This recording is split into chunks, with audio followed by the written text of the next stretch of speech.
Hi everybody, well done on making it to the end of the day. It's been brilliant so far. We've had everything from our technical army officer to Twitter and Dropbox, and it's just been absolutely fantastic. So now it's my turn. As I let everyone know earlier, I'm a science communicator. Basically that means that I like to talk about things, all things science and tech really, in a way that is engaging and accessible. And in the past, I've talked about the science behind everyday human behaviours like kissing and falling in love. But today, I'm actually going to be talking about communication through the ages, the digital dawn. Now, in my opinion, communication is the most important thing in life.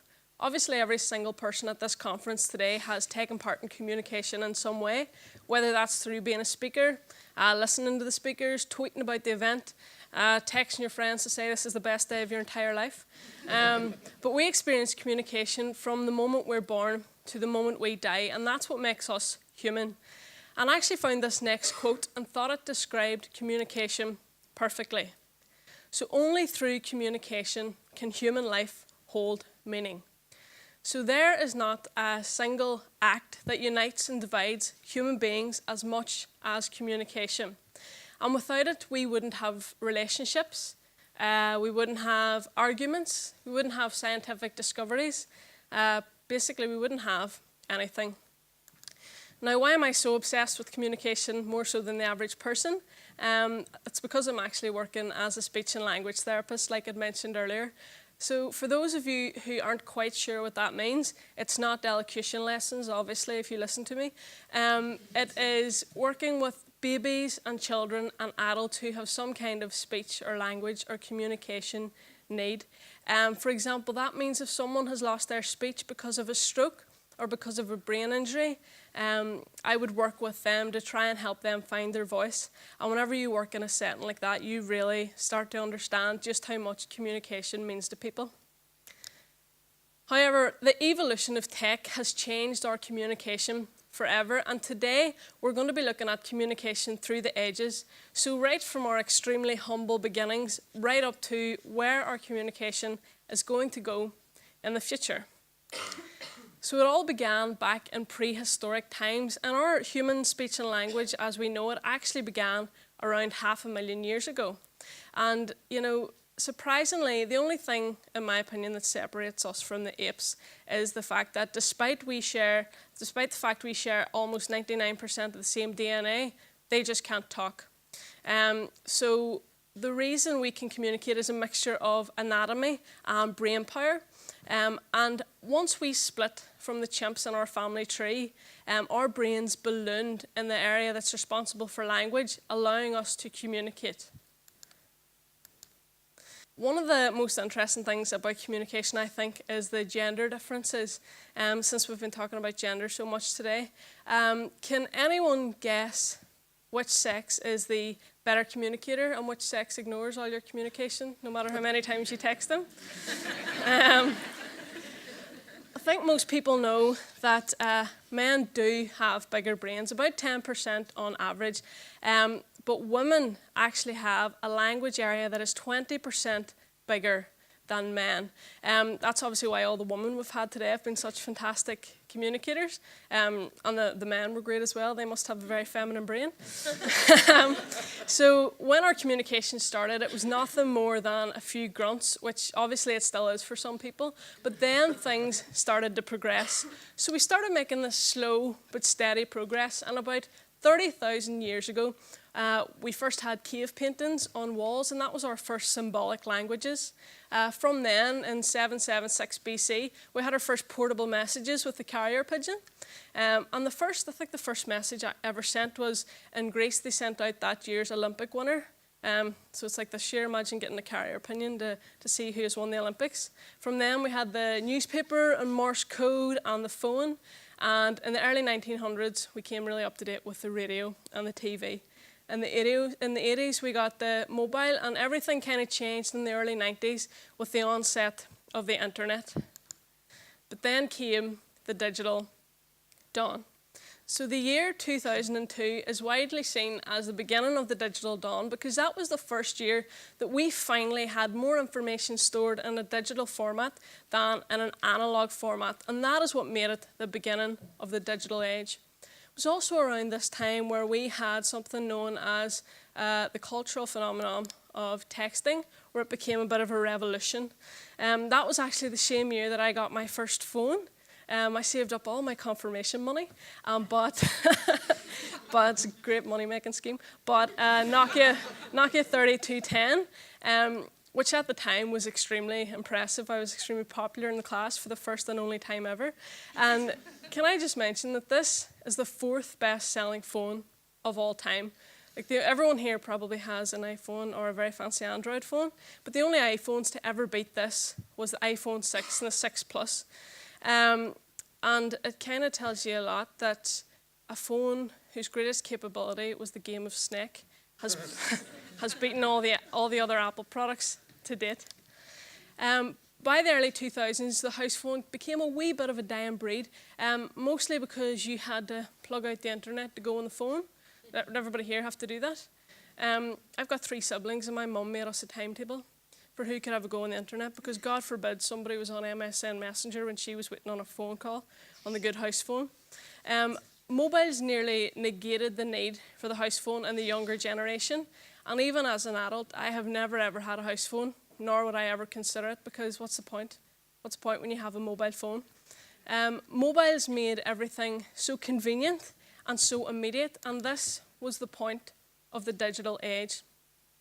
In the years that followed, the introduction of smartphones with countless communication apps like Snapchat and Facebook meant that we became completely impatient, and the need for faster and simpler communication just kept growing. But from the first building blocks of language 500,000 years ago to the fact that nearly all the humans on the planet now have a mini supercomputer in their pocket, we've come such a long way. But one thing I really think we need to ask ourselves is it for better or for worse? Now, everybody here is at a tech conference. I know you're all going to say for better, obviously, but it does depend on your view. For example, I couldn't live without my smartphone, and if somebody asked me to handwrite a letter, I would have no idea where to even start. But my mum, on the other hand, always says that things were better back in her day, whenever she only had the pots and the pans to play with.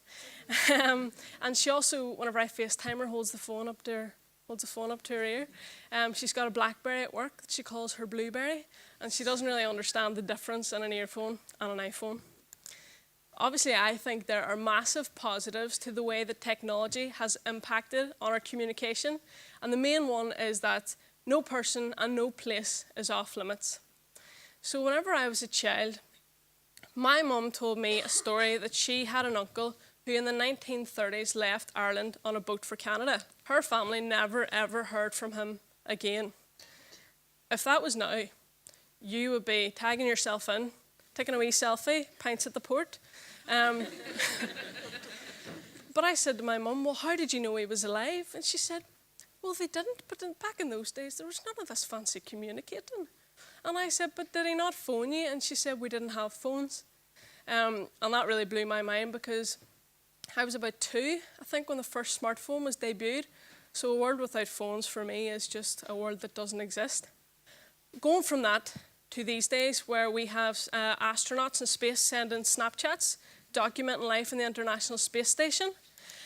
We have safety checks on Facebook. If you're in an earthquake zone, you can tag yourself in to let your friends back home know that you're okay.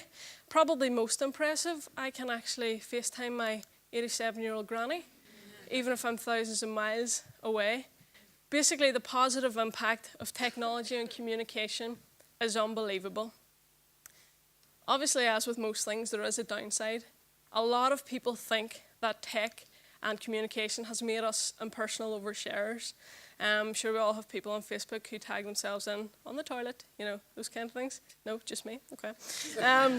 Kids can also become easy targets for online bullying campaigns, which is one of the sadder sides of social media communication. And older people can feel isolated because they might not necessarily have just jumped on this digital dawn bandwagon. But one of the areas that I usually talk about that tech has had a big impact is on our relationships. Does anybody here recognise that picture? Yeah. There's a woman nodding ferociously in the fourth row. That's me and him. He's on that phone more than he's on me. People really say now that in relationships we don't communicate the way that we used to, and it's completely true. Can you put up your hand if social media communication has had a negative impact on your relationship at some point? Nearly everybody in the room. Okay, this has happened to me as well. So I'm quite new to Instagram. So for my first post, I wanted it to be like a big post, a good quality post.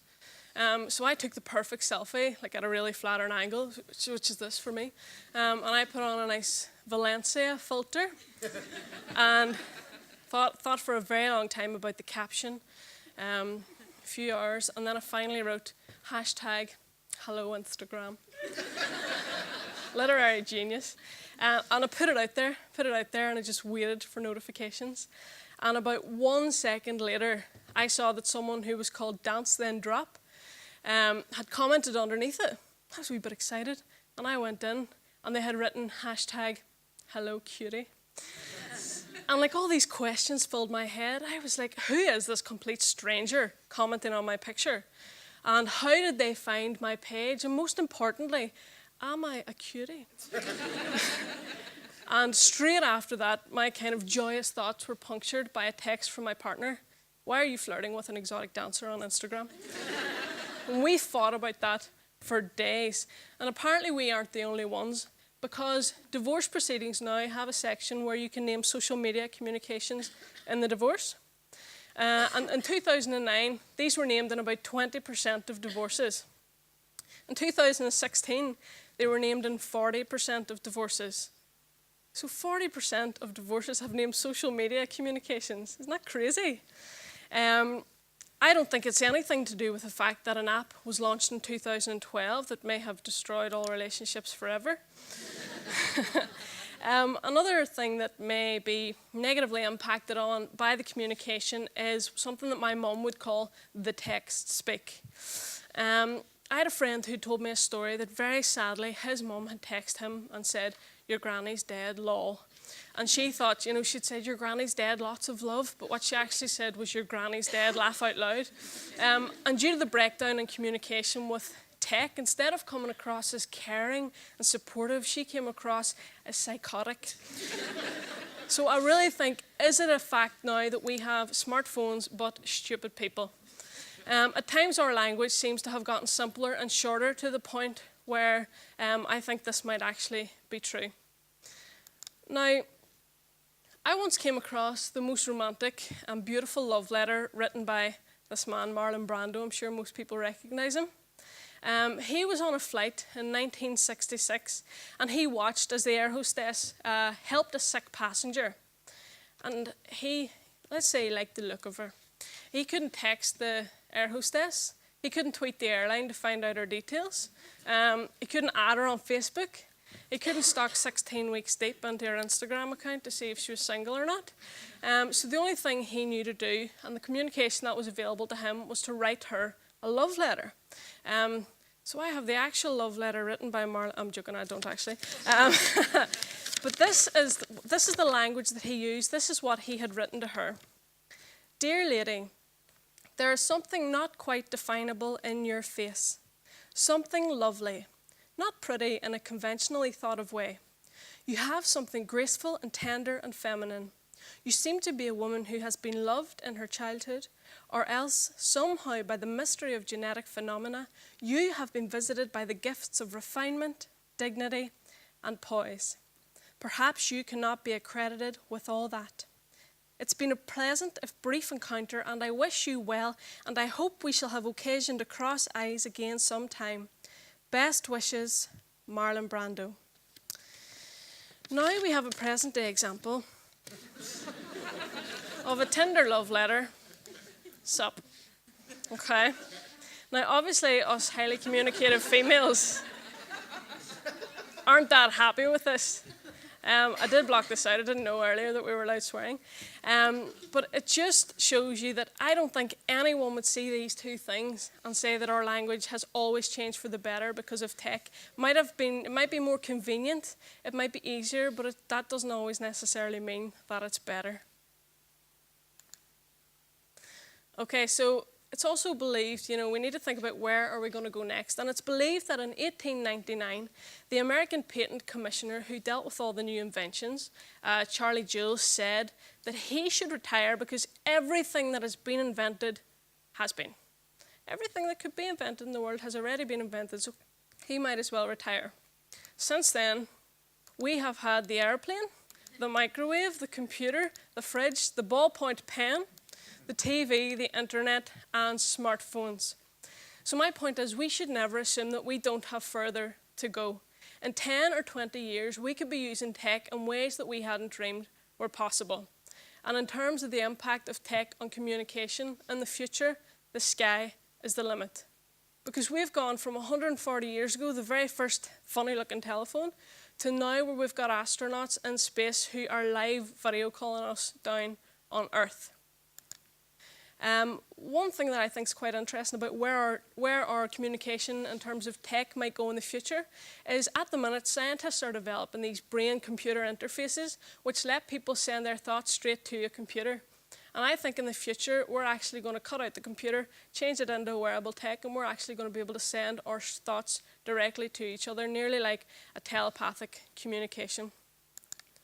So just as a bit of a summary, communication in terms of tech is changing at an alarming rate. And the more that our technology evolves, the more our communication is going to evolve. So how exactly are we going to communicate in even just 10 or 20 years? Only time will tell. Thank you very much.